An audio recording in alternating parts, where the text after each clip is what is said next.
20% யாதவர்கள் தெரியுமா உங்களுக்கு? பொன்னகரத்தில் 20% யாதவர்கள். 1971 சட்டமன்றத்தில் நம்முடைய யாதவர் ஒருவர் தான் அந்த தொகுதியின் எம்எல்ஏ. ஆனால் இன்றைய தினம் அந்த இடைத்தேர்தலில் அனைத்து கட்சிகளும் போட்டியிடுகின்றன, அனைத்து இயக்கங்களும் போட்டியிடுகின்றன. ஆனால் வேட்பாளர் ஒரே இனத்தை சார்ந்தவர். அனைத்து இயக்கங்களின் வேட்பாளர் ஒரே இனத்தை சேர்ந்தவர்.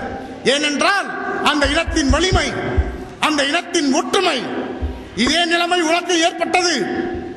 இளையாங்குடியில் நம்முடைய சகோதரன் ராஜினாமா செய்கிறார். பல்வேறு அரசியல் காரணத்துக்காக அந்த சகோதரன் ராஜினாமா செய்கிறார். இளையாங்குடி மொத்த தொகுதி யாதவர் தொகுதி, 35% யாதவர் இருக்கும் தொகுதி. ஆனால் ஒரு இயக்கம் கூட உன்னுடைய இனத்தை சார்ந்தவனை வேட்பாளராக அறிவிக்கவில்லை. அந்த தொகுதி வேறொரு இடத்துக்கு சென்று விட்டது. அதை பற்றி நீ கவலைப்படவில்லை. ஏனென்றால் அது இளையாங்குடி பிரச்சனை இல்லை, அது உன்னுடைய வாழ்வாதார பிரச்சனை. யாரோ எம்எல்ஏ ஆவதற்காக நாங்கள் கற்றவில்லை. சட்டமன்றத்தில் எங்களுக்கு 55 சீட்டுகள் வேண்டும் என்று போராட்ட களம் அமைக்க இருக்கிறோம். 55 சீட்டுகள் எங்களுக்கு அல்ல, திராவிட முன்னேற்ற கழகத்தில் பணியாற்றிக் கொண்டிருக்கின்ற என்னுடைய யாதவ சகோதரனுக்கு சீட்டு வேண்டும். அனைத்து இந்திய அண்ணா திமுகவில் பணியாற்றிக் கொண்டிருக்கின்ற என்னுடைய யாதவ சகோதரனுக்கு சீட்டு வேண்டும். பாரம்பரியமாக காங்கிரஸ் இயக்கம் என்று கூறிக்கொண்டு அங்கே காங்கிரஸ் இயக்கம் செய்து கொண்டிருக்கிறார்களே, டாக்டர் அழகு ஜெயபால் போன்ற நண்பர்களுக்கு சகோதரர்களுக்கு சீட்டு வேண்டும். எங்களுக்கு அல்ல, என்னோடு பயணம் வருகின்ற அண்ணன் மரிய சுந்தரத்துக்கு அல்ல. அங்கே திராவிட இயக்கங்களில் காங்கிரஸ் இயக்கங்களில் பணியாற்றிக் கொண்டிருக்கின்ற யாதவர்களுக்கு சரியான பங்கீடுகள் வேண்டும். யாதவர்களின் உழைப்பு இல்லாமல் திமுக கிடையாது. யாதவர்களின் உழைப்பு இல்லாமல் அண்ணா திமுக கிடையாது. யாதவர்களின் உழைப்பு இல்லாமல் காங்கிரஸ் கிடையாது. ஆனால் யாதவர்களுக்கு சரியான பங்கீடு எங்கேயுமே இல்லை. அன்பு சகோதரர்களே, எங்களுடைய வேண்டுகோள், நாங்கள் போராட்ட களம் அமைக்கிறோம். வருகிற ஏப்ரல் மாதம் 25ஆம் தேதி மாவீரன் அழகுமுத்துக்கோன் சிலை அமைத்து அங்கே மிகப்பெரிய போராட்ட களம் அமைக்கிறோம். சகோதரிகளே, பயந்து விடாதீர்கள். போராட்ட களம் என்றால் மற்ற ஏனைய ஜாதிய தலைவர்கள் போல உங்களை மரவட்ட சொல்லவில்லை, பேருந்துகளை கொளுத்த சொல்லவில்லை. ஒற்றுப்படுங்கள், ஒற்றுமையாக சேருங்கள். உங்கள் வாக்கு சீட்டுகளை தவறாக பயன்படுத்தாதீர்கள், அதை ஒழுங்காக பயன்படுத்துங்கள் என்ற விழிப்புணர்வை கொடுக்கின்ற போராட்ட களம் அது. அந்த போராட்ட களம் உன்னுடைய வாழ்வாதார பிரச்சனைக்கான போராட்ட களம். அந்த போராட்ட களம் உனக்கு உள்ளிட ஒதுக்கீடு பெற்றுத்தரக்கூடிய போராட்ட களம். அந்த போராட்ட களம் உனக்கு பால் வளத்தை பெற்றுக் கொள்ளக்கூடிய போராட்ட களம். அன்பு சகோதரர்களே, ஒற்றுமையாக இருந்தோம் என்றால் அனைத்து சலுகைகளையும் இந்தியாவில் பெற முடியும். இந்தியாவில் ஜாதி இல்லாமல் ஒரு அணுவும் அசையாது. நீ திமுகவில் இருக்கலாம், அண்ணா திமுகவில் இருக்கலாம், காங்கிரஸ் இயக்கத்தில் இருக்கலாம். ஆனால் உன்னுடைய குழந்தையை பள்ளியில் சேர்க்கும் போது அங்கே ஜாதி சான்றிதழ் கொடுத்தால்தான் பள்ளியில் சேர்ப்பார்கள். திமுகவின் அடையாள அட்டை அல்ல, அண்ணா திமுகவின் அடையாள அட்டை அல்ல, காங்கிரஸ் இயக்கத்தின் அடையாள அட்டம் அல்ல.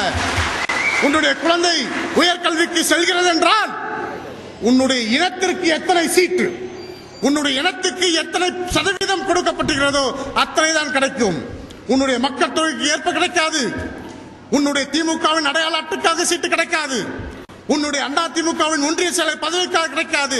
காங்கிரஸ் இயக்கத்தில் பெரிய பொறுப்புகள் இருக்கிறோம், அதற்காக கிடைக்காது. உன்னுடைய இனம் எத்தனை சதவீதம் இருக்கிறதோ அத்தனை சதவீதம் தான் உனக்கு சீட்டு கிடைக்கும். அன்பு சகோதரர்களே, சற்று சிந்தித்து பாருங்கள். உனக்கு இடஒதுக்கீடு வேண்டாம், நான் திமுக காரன், நான் அண்ணா திமுக காரன், நான் காங்கிரஸ்காரன், நான் காட்சி கூட்டத்திற்கு வரமாட்டேன், இன ஒற்றுமைக்கு வரமாட்டேன் என்றால், அன்பு சகோதரரே, நீங்கள் யாரிடம் பொண்ணு எடுத்து பொண்ணு கொடுக்கிறீர்கள்? திமுக காரன் என்பதால் திமுகவில் இருக்கிற இன்னொரு அந்நியனிடமா பொண்ணு கொடுக்கிறீர்கள்? அல்லது அண்ணா திமுக காரன் என்றால் அண்ணா திமுக சார்ந்த இன்னொரு மாற்று ஜாதியிடமா பொண்ணு எடுக்கிறீர்கள்? சற்றே சிந்தித்து பாருங்கள். ஜாதி இல்லாமல் கலாச்சாரமும் இல்லை, நீயும் இல்லை. ஆக இன ஒற்றுமை தேவை. அன்பு சகோதரர்களே, 2 சப்ஜெக்டுகளில் டாக்டர் பட்டம் படித்துவிட்டு இன்றைய தினம் இன ஒற்றுமை பேசிக் கொண்டிருக்கின்றோம், ஜாதியம் பேசிக் கொண்டிருக்கிறோம் என்றால் நாங்கள் பேசவில்லை. 1937 தந்தை பெரியார் கூறினார், சரியான பங்கீடு வேண்டும், ஜாதி வாரியாக கணக்கெடுங்கள், ஜாதி வாரியாக கணக்கெடுத்து பங்கெடுங்கள் என்றால். ஆனால் நடப்பது என்ன? 234 தொகுதியில் ஒரு தொகுதியில் கூட யாதவர் இல்லை என்றால் யாதவர்கள் அரசியலிலே இல்லையா? எங்களுக்கு 55 சீட்டுகள் வேண்டும். வருகின்ற சட்டமன்றத்தில் எங்களுக்கு 55 சீட்டுகள் வேண்டும். வளர்மதி ராமசாமி அவர்கள் கூறினார், முந்தைய தலைவர்கள் போல இருக்காதீர்கள் என்று. நான் உங்களை இயக்கத்தை விட்டு வெளியே வர சொல்லவில்லை சகோதரரே. எந்த இயக்கத்தில் இருக்கிறீர்களோ அந்த இயக்கத்தின் தலைமைக்கு விசுவாசமாக இருங்கள். அந்த இயக்கத்திலேயே இருங்கள். அந்த இயக்கத்திற்காக உழைத்திருக்கிறீர்கள். அந்த இயக்கத்தில் உங்களுக்கு சரியான பங்கீடு இல்லை.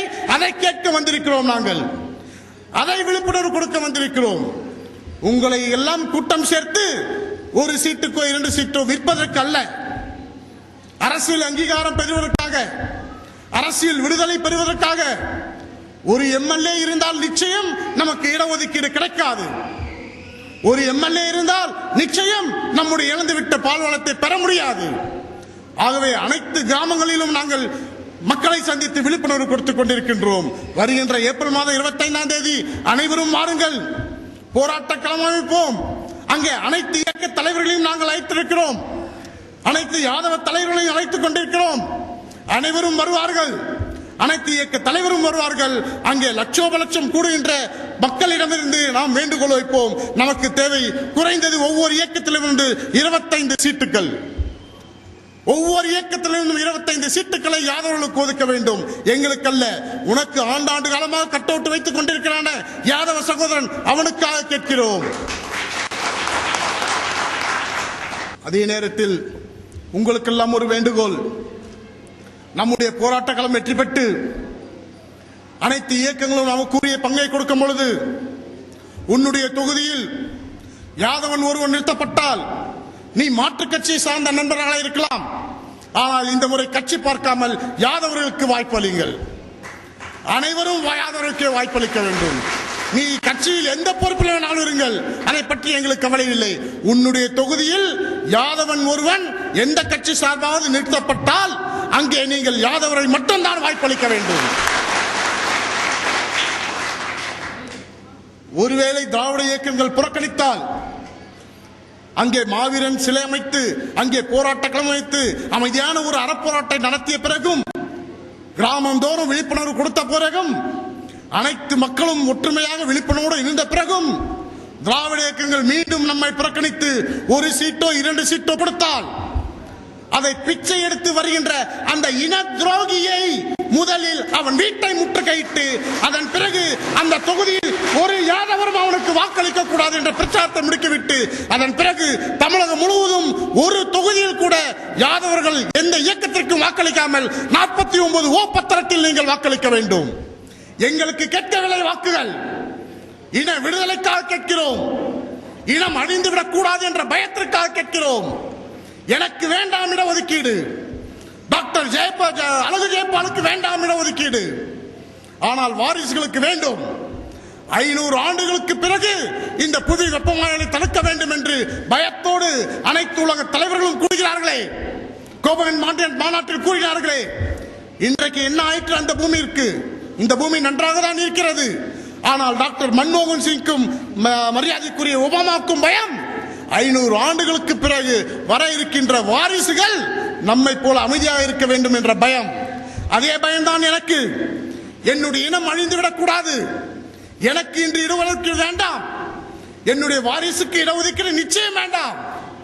ஆனால் இந்த இனத்திற்கு இடஒதுக்கீடு வேண்டும்.